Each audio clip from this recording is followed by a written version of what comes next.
నాగాపూర్లో ప్రపంచ రికార్డుకు చేరువలో ఉష్ణోగ్రత.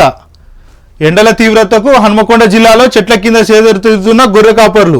దేశంలో వడదెబ్బతో 79 మంది మృతి, 25 మంది ఎన్నికల సిబ్బంది.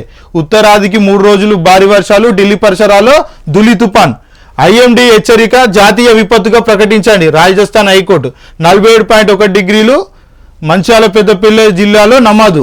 తెలంగాణ వ్యాప్తంగా బానుడి బగబగ 20 ప్రాంతాల్లో 46 డిగ్రీల పైనే. వడదెబ్బతో వేర్వేరు ప్రాంతాల్లో 11 మంది మృతి. నేడు రేపు రాష్ట్రానికి వర్ష సూచన, మోస్తా నుంచి భారీ వర్షాలు. తెలంగాణలో ఏంటంటే వర్షాలు పడే సూచన ఉన్నట్టయితే ఈ వార్తనైతే హైలైట్ చేసినట్టు ఇక్కడ మనం చూడొచ్చు. డబ్బు వ్యవస్థ దాసోహం, వ్యక్తిగత భ్రష్టిత్వానికి నిలువుటద్దం. Pune accident case.